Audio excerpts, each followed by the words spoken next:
In the heart of a secluded mountain range, where few dare set foot, lies a sanctuary shrouded in silence and mystery. For centuries no one knew of its existence. It was merely a legend whispered by shepherds and travelers who spoke of a forbidden place, guarded by unseen forces. But when a small group of explorers decided to defy tradition and follow the rumors to the end of a forgotten trail, they encountered something that didn't seem to belong in our world.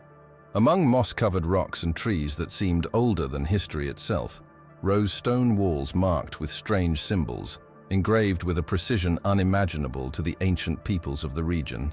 The first impression was of an abandoned sanctuary, perhaps built as a place of worship by some lost community. But upon closer inspection, it was clear that these markings were unusual. They weren't children's drawings, nor simple ritual carvings. They were organized, geometric signs, repeated in patterns that seemed to follow a code. More than that, there were figures resembling humanoid beings, tall, with open arms, some with features reminiscent of wings or halos of energy. To the explorers, this didn't resemble any known art form, much less the iconography of the ancient peoples who inhabited the region. The silence around them heightened the feeling that the group had crossed an invisible frontier. These weren't just forgotten ruins, but a portal of mysteries. Who had been there before them? What hands had marked the stone so deeply and precisely, leaving signs that had withstood time, rain, and wind? The most logical hypothesis would be to attribute the inscriptions to ancient priests. But the question remained, where would these priests have drawn inspiration for figures so unlike anything we know? As the setting sun illuminated the sanctuary walls, the shadows of the inscriptions cast even more enigmatic shapes, as if the figures came to life as the light moved. One of the explorers reported the strange sensation of being watched, as if the symbols were not just records, but eyes engraved in stone, watching every step of anyone who dared approach. It was impossible not to feel the weight of the inexplicable. For some, the explanation lay in the religious beliefs of ancient peoples who sought to represent their gods. For others, there was something more unsettling: the possibility that these markings were evidence of real encounters between humans and entities that descended from the heavens. At that moment, faced with the silent stone and the indecipherable markings, a question echoed in everyone's mind. Were they just symbols of worship? Or proof that gods, or something like them, really walked among us? The sanctuary, at first glance, seemed more like a natural formation lost in time, a jumble of rocks worn down by wind and rain. However, as one approached, it became impossible to deny the intent, calculation, and purpose behind it. The walls surrounding it were aligned in a way that could not be coincidental. Large blocks of stone fitted together without mortar, as if shaped by hands capable of mastering a technical knowledge far beyond what would be expected of primitive peoples. The place was not merely hidden, it was protected by its very geography, built into a difficult-to-access hillside, as if whoever built it wanted to keep it hidden from the eyes of the world. The feeling of isolation was absolute. The sound of the wind seeping through the cracks in the rocks sounded like a distant lament, and even the animals seemed to avoid the area. There were no birds in the sky, no tracks on the ground, just silence and stone. The explorers who arrived there knew they were facing something extraordinary, but what impressed them most was not the architecture itself, but the markings etched into every surface. There was not a single smooth space. Each stone seemed to carry symbols, as if the entire enclosure had been designed to convey a message. Some of the signs resembled forgotten alphabets, but no linguist has been able to establish a coherent translation. Others were complex geometric shapes, such as spirals, hexagons, and concentric circles, patterns that evoked both advanced mathematics and cosmic representations. And then there were the humanoid figures, always depicted larger than ordinary men, always associated with lightning, stars, and lights. This wasn't just art, but an intentional record, as if those who engraved them wanted to make clear that something grand had happened there. Most disturbing, however, was the fact that the figures didn't convey the feeling of mere religious symbols. There was a strange vitality to them, a force that seemed to transcend the barriers of time. Some experts who studied the images claimed to feel chills just looking at them up close, as if those walls held a latent energy, dormant but still present. It was as if the sanctuary had been designed not only to celebrate divine encounters, but to preserve them, as if the stones were living witnesses to a forbidden contact between worlds. As news of the find spread, archaeologists, mystics, and the curious were divided in their interpretations. Some argued that it was an advanced form of worship, a place where ancient priests performed rituals to ask the gods for blessings. Others, more daring, believed the marks were historical records of real encounters, where celestial beings imparted knowledge to humanity. And there were still those who spoke of portals, of open passages to other dimensions, engraved there as a warning or guide for future generations. The sanctuary, silent and still, seemed to listen to each of these hypotheses, but offered no answers. It remained steadfast, guarding its secret, as if it were a stone book written in a language humans are not yet ready to decipher.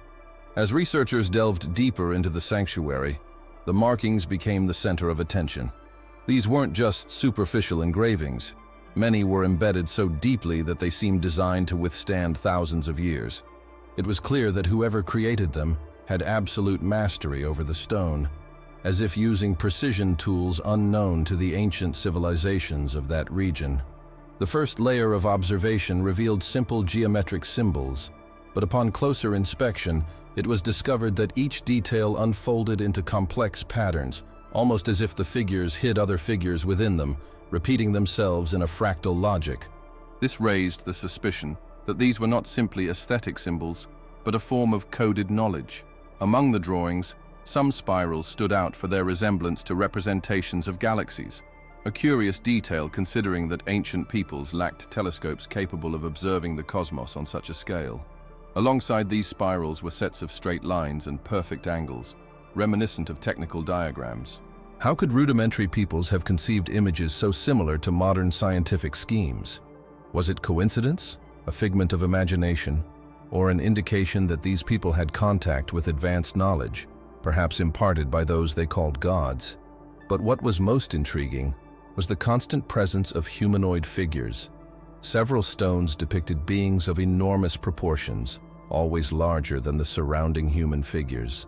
Some had elongated features, disproportionate heads, and in some cases, shapes resembling wings or luminous halos.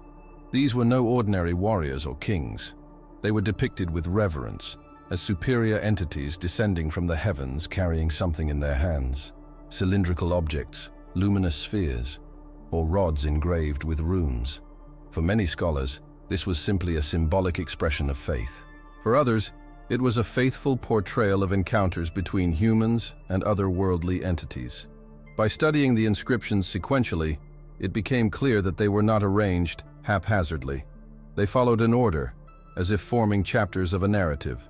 First, the common men, then the appearance of celestial beings, then the delivery of something that appeared to be knowledge or technology, and finally, a scene of rupture, as if the gods returned to heaven, leaving mankind facing a sealed fate. This visual progression led many to see the markings not just as symbols, but as a true historical account engraved in stone. Most disconcerting, however, were the signals that didn't fit any known logic. Some looked like circuits, others resembled binary codes, and some even claimed that certain patterns reproduced sound frequencies when converted to modern graphics. If this were true, we would be looking at something far more sophisticated than a simple ritual record. We would be looking at a message, perhaps not intended for us, but for someone capable of understanding it. And so, each new discovery increased the unease. Were they merely marks of devotion or evidence of direct communication between gods and men? As studies progressed, hypotheses about the sanctuary began to multiply, each more disturbing than the last. For traditional archaeologists, these marks represented nothing more than a sophisticated cult system, created to impress and subdue the faithful. They claimed that the grandeur of the symbols was nothing more than a way to reinforce the religious authority of a forgotten community. But as other experts analyzed the records, this argument seemed insufficient. After all, how could one explain the mathematical precision of the shapes, the exact repetition of proportions reminiscent of the golden ratio, or the striking similarity to constellations visible only at certain times of the year? Among the mystics, the view was quite different. For them, there was no doubt that these stones held the memory of real encounters with celestial entities. The symbols, according to this perspective, were spiritual keys, representations of portals connecting the material world to other dimensions. The spirals were not simple ornaments, but representations of the soul's journey between planes of existence. The humanoid figures, with their wings and halos, were not artistic abstractions. They were visual testimonies of what ancient texts called angels, messengers, or even fallen gods. The conspiracy theory, in turn, gained strength with each new detail revealed. Some independent researchers claimed that the marks not only recorded contact, but also instructions left by visitors from beyond Earth. They claimed that the geometric patterns functioned as star maps, pointing to specific regions of the sky, while the more complex symbols could conceal formulas or technologies we still don't understand. This line of thinking suggested something even more disturbing, that the sanctuary was not just a place of worship, but a kind of meeting station, where humans received forbidden teachings from entities that walked among them. And yet, none of these explanations seemed sufficient to silence the mystery.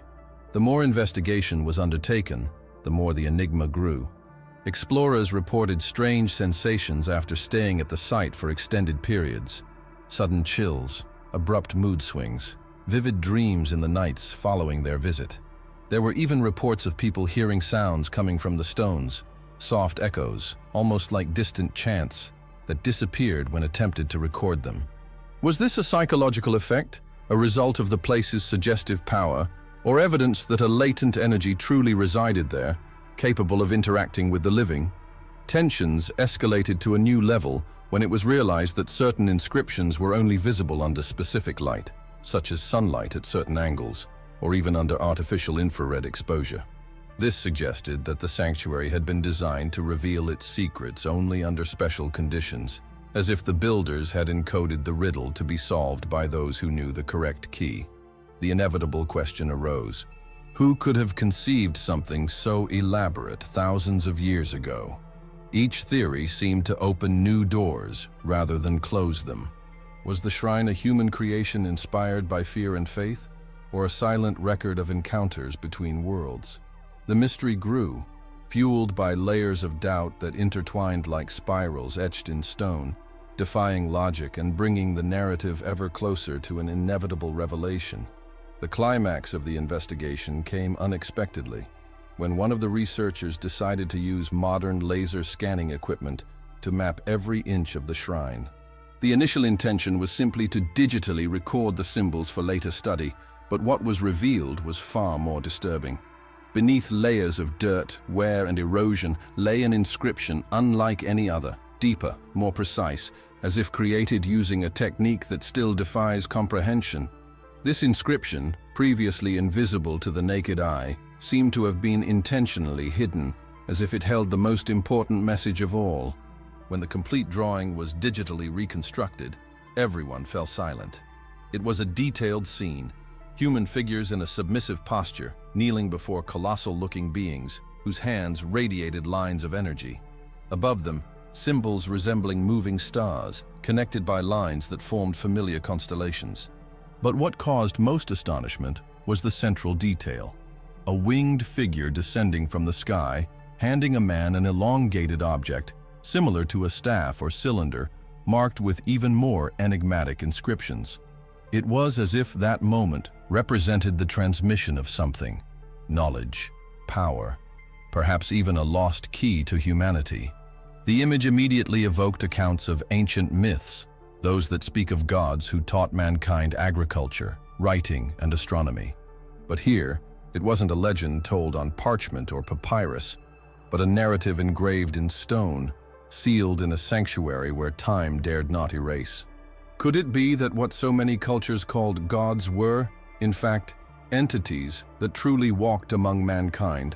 And if so, why was this message hidden, engraved in such deep layers, visible only with technologies we have only now mastered? For some, the inscription was definitive proof that the sanctuary's builders had witnessed supernatural encounters and attempted to record them. For others, it was a metaphor, a symbolic representation of the connection between humanity and the cosmos.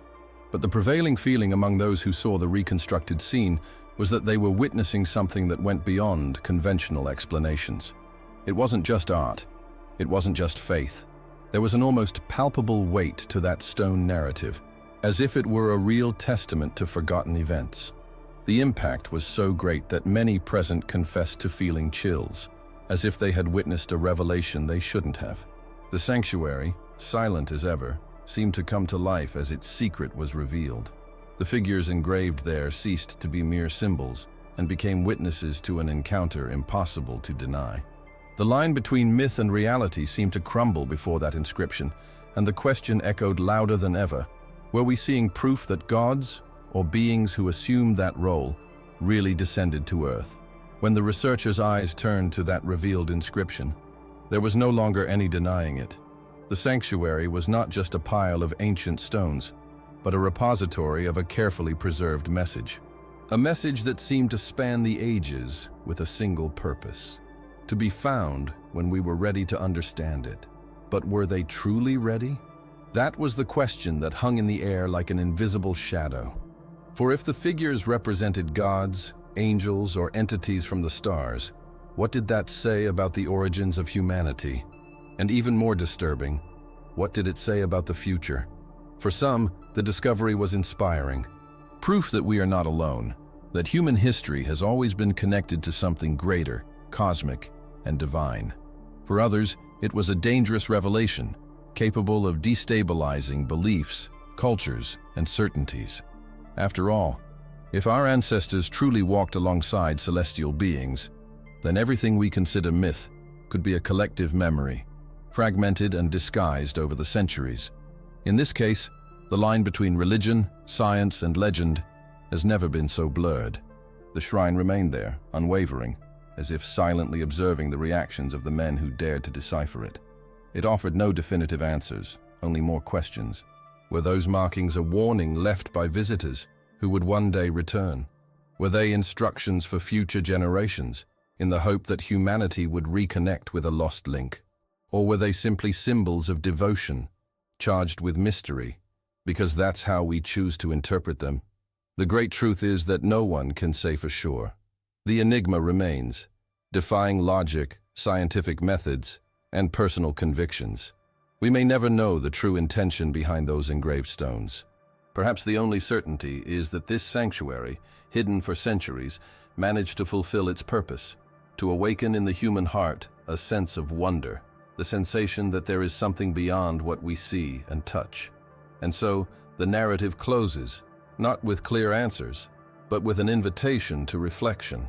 For the mystery of the sanctuary lies not only in the markings, but in what they provoke within each person who contemplates them. Some will see only ancient art, others will see evidence of divine contact. But everyone, without exception, will leave transformed by the feeling that reality may be broader than we imagine. Now, one last question remains. If a place like this, lost in the heart of the mountains, could hold for millennia signs of encounters between gods and men, how many other similar secrets still lie in silence, waiting for the right moment to be revealed? If the sanctuary remained hidden for so many centuries, the inevitable question is, why? Who would have an interest in burying in the darkness of history a narrative engraved in stone, a message that seemed destined to endure through time? Some scholars believe this was no accident. They argue that there were forces, human and perhaps non-human, that understood the danger of allowing this knowledge to circulate freely. After all, if humanity discovered they were not alone, that gods or celestial entities had walked among them, every power structure based on fear and submission could crumble. The truth, when revealed, is always revolutionary. It's possible to imagine priests from ancient times understanding that this place could not fall into the wrong hands. That if the marks were interpreted correctly, mankind would no longer accept earthly leaders as intermediaries between heaven and earth.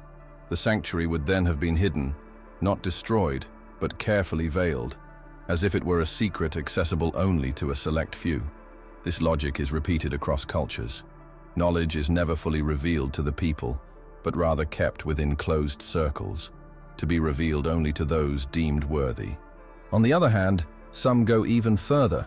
and suggest that the concealment was not solely the work of human priests or rulers.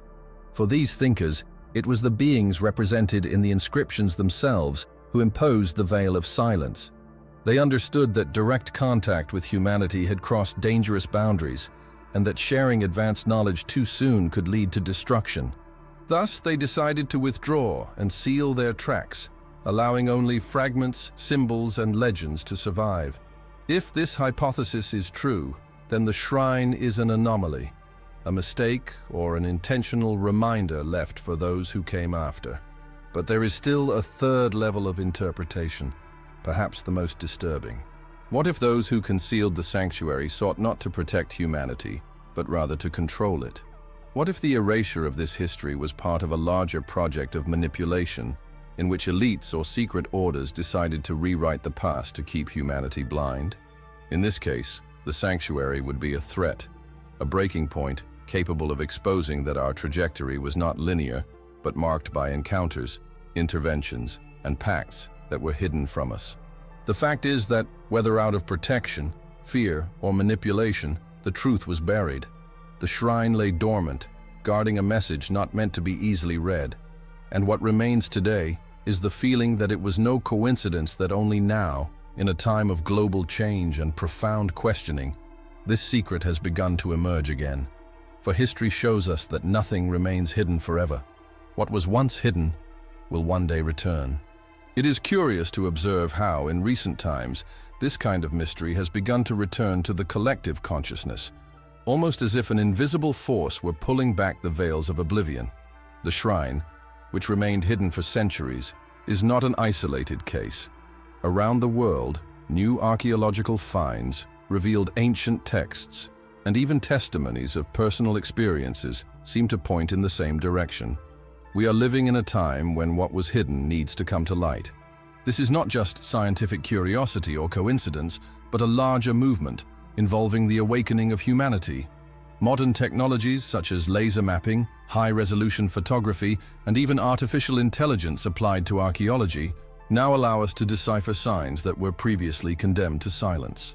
What remained invisible for thousands of years begins to reveal itself in stunning detail, revealing connections between distant symbols, different cultures, and seemingly unrelated spiritual traditions.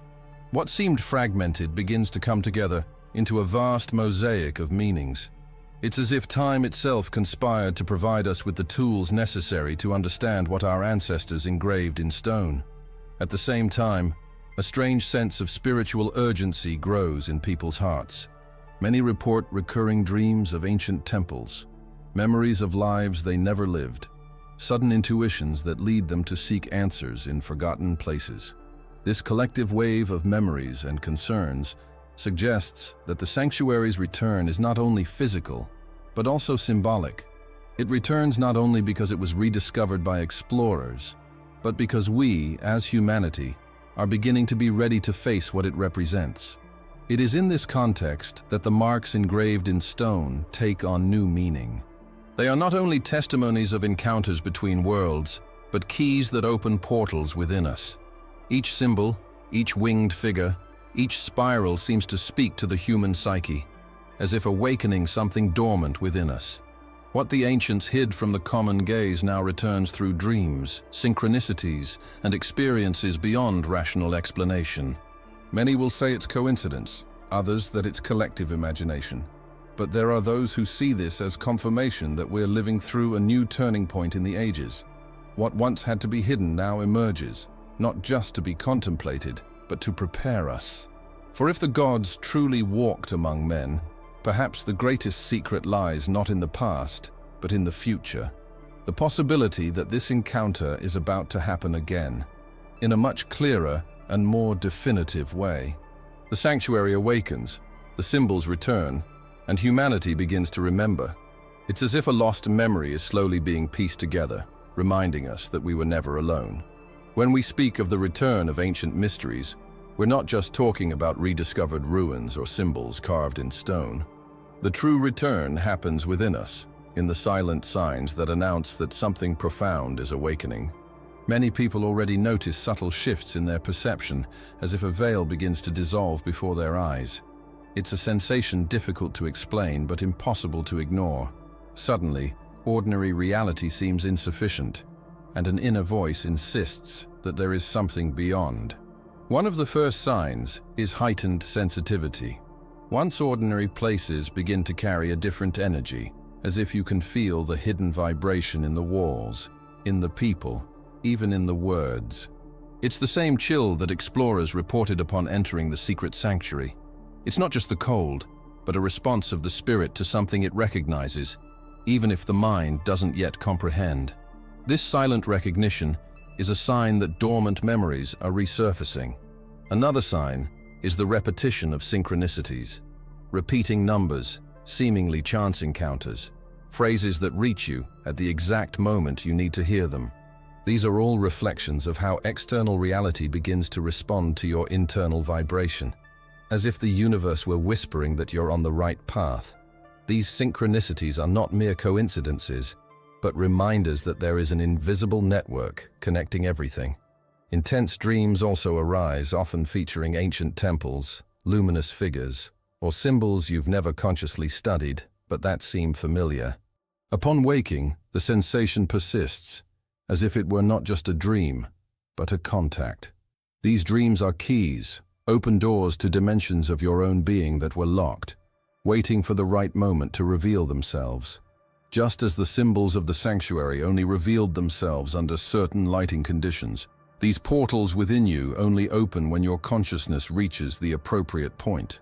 There's also a growing sense of not belonging. Many report looking at the modern world and realizing they no longer fit into the old structures of fear, competition, and control. This discomfort isn't a mistake, but a clear sign that the awakened soul is no longer satisfied with illusions. You begin to search for something that gives deeper meaning to life, something that connects the everyday with the sacred. This calling is, in itself, an echo of ancestral connection, the reminder that we were created for more than just survival. If you feel these signs, the sensitivity, the synchronicities, the dreams, the feeling of not belonging, then the awakening has already begun. You don't just contemplate the mystery of the sanctuary and the stones, you relive it in your own spirit. For the secret that has been hidden from the world for millennia has never been completely out of reach. It has always been within you, waiting for the right moment to reveal itself. If you've followed every detail of this enigma thus far, you've already realized that the sanctuary isn't just a physical place lost in time. It's also a mirror, a reflection of what happens within each of us when the veils begin to fall and the truth approaches. The question that remains is, what to do now, faced with all this? Ignore it, as so many have done before, or accept that awakening requires courage. For the true function of mysteries like this has never been merely to impress the eyes, but to activate consciousness. The first step is to recognize that you already carry within yourself the marks you seek in the stones. Each symbol in the sanctuary echoes a symbol that inhabits your spirit.